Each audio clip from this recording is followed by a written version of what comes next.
I'm reviewing the patient's order before I walk in. I'm going to don the proper PPE, which is a gown and mask. And I will go ahead and assess the patient's. I will knock on the patient's door, provide them with privacy, wash my hands, and then I will go ahead and introduce myself. My name is Gaston. I'll be your RN today. I reviewed the patient's name and date of birth, and the records match on the bracelet. Patient states no allergies to iodine, shellfish, seafood, or latex. And patient's LOC is alert and oriented times 4. And alert and oriented times 4. And pain scale from a 1 to 10, patient states 0. And so now I will go ahead and position the patient into a high Fowler's position. And then I will assess the patient's vital signs for their blood pressure, temperature, respirations, which are high, as well as their aspirations, and their oxygen levels seem low. So now I'm going to set up my materials here. I will first start by removing the flap away from me, pinching the drape from the 1-inch margin, and setting that into my sterile workstation. And so now I'm going to wash my hands and then don sterile gloves. Okay.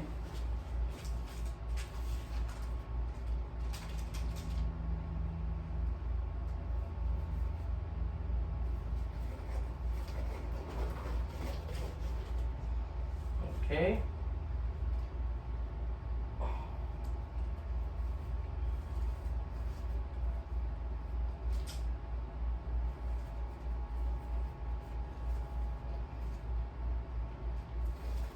Perfect.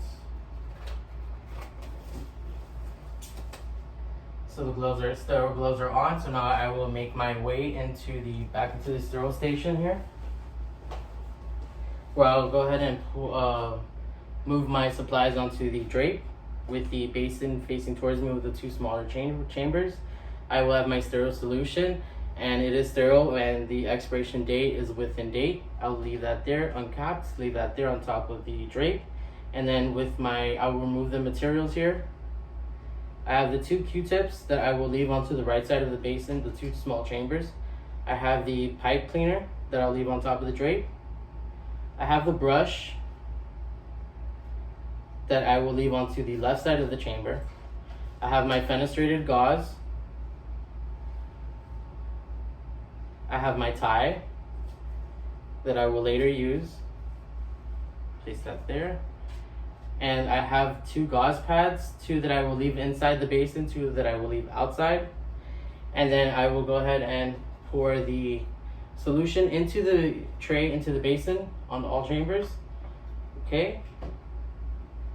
And if you feel any discomfort, just let me know. Just raise your hand if you feel anything. And I will go ahead now by removing the patient's cannula, inner cannula, with my non-dominant hand. And then bringing that over to the basin, not on the sterile field. And then I will go ahead with the brush. I will go ahead and clean that and then dispose it. Okay, and then I will next get my pipe cleaner and insert that. Dispose this. And then I will then go ahead and reinsert the cannula into the patient's. Okay.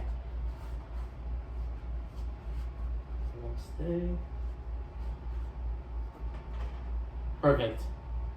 So then now I will go ahead and, with my non-dominant hand left there, I will go ahead and use the Q-tip to wipe the patient under the cannula with a happy face.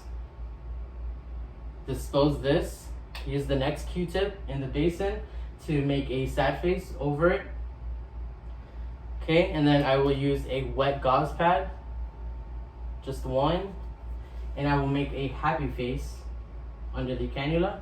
Dispose this. Use the next wet one, go over it to make a sad face. Dispose that. And then I will use my dry gauze pad, 1 of them, and do a happy face. Dispose it, and then I will use another one to go over it and make a sad face. And I will then dispose that. And then with the fenestrated gauze, I will go ahead and insert it. Insert it in under the patient's cannula and hold it with my non-dominant hand still in place. And then with the tie, I will go ahead and wrap it around the patient.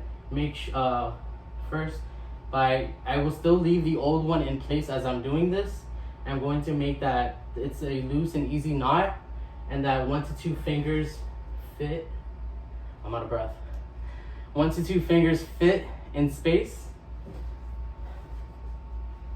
Okay, and then I insert it through here, and then I will then remove the old one once the new one is securely tied, and then I will go ahead and dispose of my materials.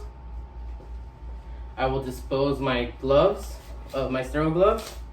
I will wash my hands, don regular gloves, and then I will reassess the patient's lung sounds. Okay, starting with the posterior 8 quadrants in the back. Okay, everything is fine. And then the 6 quadrants in the front, as well as reassessing their blood pressures and such. And then I will document my findings and let the patient understand the procedure went great, and if they feel any discomfort or pain, to let us know. The call light is there. I will then put the patient back into a lower position with the side rails up and wash my hands and leave the room. Thank you.